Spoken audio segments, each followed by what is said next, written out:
کہتے ہیں کہ قدیم زمانے میں ایک رئیس کی بیٹی جو کہ گھوڑے سواری سے گر گئی تھی۔ گھوڑے سے نیچے گرنے کی وجہ سے اس کے جو کہ کولے کی ہڈی اپنے بدن سے جدا ہو گئی تھی۔ لڑکی کے باپ نے بہت سے حکیموں سے علاج کروانے کی کوشش کی کہ ہڈی کو واپس جو کہ اپنی جگہ پر بٹھائیں، مگر مصیبت یہ تھی کہ لڑکی کسی بھی حکیم کو اپنا جسم جو کہ چھونے کی اجازت نہیں دیتی تھی۔ باپ نے یعنی کہ بہت اصرار کیا کہ بیٹی حکیم کو شریعت نے بھی جو کہ محرم قرار دیا، لیکن بیٹی کسی طرح جو کہ راضی نہیں ہو رہی تھی اور دن بدن جو کہ کمزور ہوتی جا رہی تھی۔ آخر لوگوں نے مشورہ دیا کہ شہر سے باہر ایک بہت جو کہ حاذق حکیم رہتے ہیں، آپ ان سے جو کہ مشورہ کر لیں۔ وہ شخص حکیم صاحب کے پاس گئے اور اپنا مسئلہ بیان کیا تو حکیم صاحب نے کہا کہ ایک شرط پر میں آپ کی بیٹی کو جو کہ کوہلا یعنی کہ ہاتھ لگائے بغیر واپس بٹھا سکتا ہوں۔ وہ شخص کہنے لگا جو بھی شرط ہو وہ قبول کرنے پر آمادہ ہو۔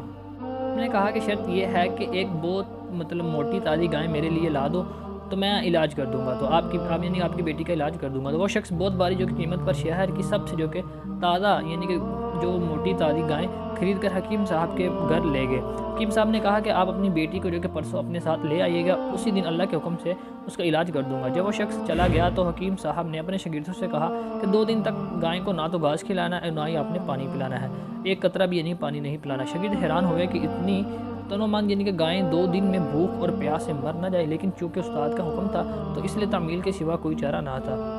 2 دن تک یعنی گائیں بھوک اور پیاس کی شدت سے بہت کمزور ہوگی۔ دوپہر کے وقت وعدے کے مطابق وہ شخص اپنی بیٹی کو چارپائی پر ڈال کر حکیم صاحب کے پاس لے آیا۔ حکیم نے لڑکی کے والد سے کہا کہ اپنی بیٹی کو یعنی گائیں کی پیٹھ پر بٹھا لیں۔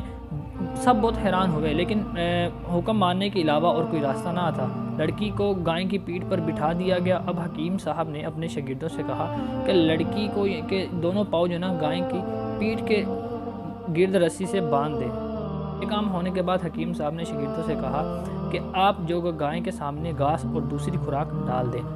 گائیں 2 دن سے یعنی بھوکی پیاسی تھی، جلدی کھانے لگی۔ حکیم صاحب نے اس کے سامنے پانی کی بڑی سی یعنی کہ بالٹی میں بہت سارا نمک ڈال کر رکھ دیا اور گائیں تیزی سے جو کہ پانی پینے لگی۔ پانی میں نمک کی آزمائش کی وجہ سے پیاس کی شدت اور بڑھ دی تو گائیں نے ایک ساتھ بہت سارا پانی پی لیا۔ گھاس اور پانی نے گائیں کا پیٹ جو کہ پھلانا شروع کر دیا اور لڑکی کی ٹانگیں پر جو کہ دباؤ اتنا بڑھا کہ وہ چینخیں مارنے لگی۔ اچانک جو کہ کھڑاک کی آواز آئی اور لڑکی کی درد کی شدت کی وجہ سے وہ بے ہوش ہو کر گر گئی۔ حکیم صاحب نے لڑکی کو گائیں کے سے اتروا دیا اور اس کے والد سے کہا کہ آپ اپنی بیٹی کے کولے کی ہڈی اپنی جگہ پر واپس بیٹھ گئی ہے اور یہ گائیں آج سے میری ہے اور کوئی اور نہیں۔ حکیم وہ بولی سینا تھے جن کا نام بعد میں چہارے دائیں یعنی عالم میں مشہور ہو گیا۔